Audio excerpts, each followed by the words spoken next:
सभी को मेरा नमस्कार। बीइंग वुमेन की विशेष प्रस्तुति स्वयं सिद्धा सफ़र आम से खास तक सीरीज़ के इस नए एपिसोड में आपका हार्दिक स्वागत है। आज के इस एपिसोड में जिन महान हस्ती की हम बात करने जा रहे हैं उनका नाम है डॉक्टर सत्या सिंह। डॉक्टर सत्या का जीवन दृढ़ता, लचीलेपन और न्याय के प्रति अटूट प्रतिबद्धता का एक उल्लेखनीय प्रमाण है।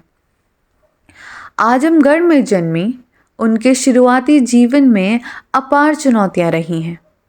जब वे मात्र 1.5 वर्ष की थी तब उनकी मां का निधन हो गया, जिससे वे अपने दादा दादी के संरक्षण में रहीं। फिर से त्रासदी तब हुई जब उनके पिता की हत्या कर दी गई, जब वे BHU में स्नातक के अपने पहले वर्ष में थी। इन विनाशकारी नुकसानों के बावजूद डॉक्टर सत्या ने अपनी परिस्थितियों को अपने भविष्य को परिभाषित नहीं करने दिया।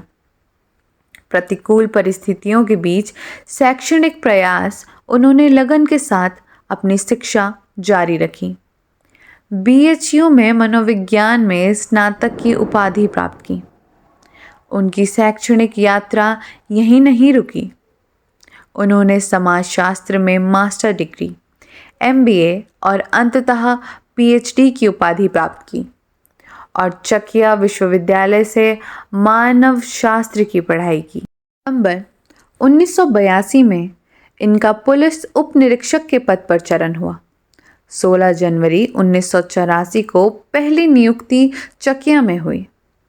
1984 से 1989 तक Chakia, airport, station road, Phulwaria और होलीपुर थानों में इन्होंने सेवा की। होलीपुर में सेवा के दौरान एक घटना में निजी कपड़ों में उन्होंने एक लड़के को दुर्व्यवहार करते हुए पकड़ा। सत्या सिंह जी ने लड़के को चेतावनी दी, परंतु लड़के ने उन्हें धमकाया। सत्या जी ने खुद को बचाने के लिए स्टिक से लड़के पर वार किया, जिसके बाद लड़का भड़क गया। इस घटना के बाद स्थानीय वरिष्ठ पुलिस अधिकारी ने सत्या सिंह जी को फटकारा। इस घटना से प्रशासन और व्यवस्था के प्रति उनके मन में आक्रोश हुआ कि अगर मेरे साथ ये हुआ है तो आम महिलाओं को कितनी खराब हालत होगी।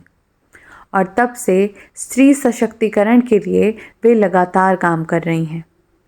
1989 में उनका स्थानांतरण लखनऊ में हुआ। 3 जून 1989 को लखनऊ में पदभार ग्रहण किया।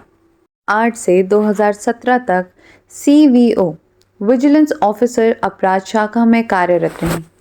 2014 से 2017 तक DGP महिला सम्मान प्रकोष्ठ लखनऊ में PRO के पद पर रहीं। उन्होंने राज्य पुलिस की डेकोरेशन सेरेमनी और स्किल एनहांसमेंट में सक्रिय भूमिका निभाई।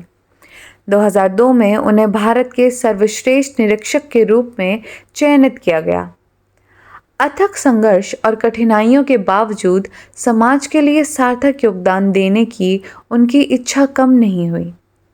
वकील बनने का निर्णय उन्होंने न्याय की भावना और दूसरों की सेवा करने की आवश्यकता से प्रेरित होकर लिया। उनके जीवन का आदर्श वाक्य है, हमको मन की शक्ति देना, मन विजय करे दूसरों की विजय से पहले। प्रतिकूल परिस्थितियों पर विजय पाने के लिए मन और आत्मा की शक्ति में उनके विश्वास को दर्शाता है।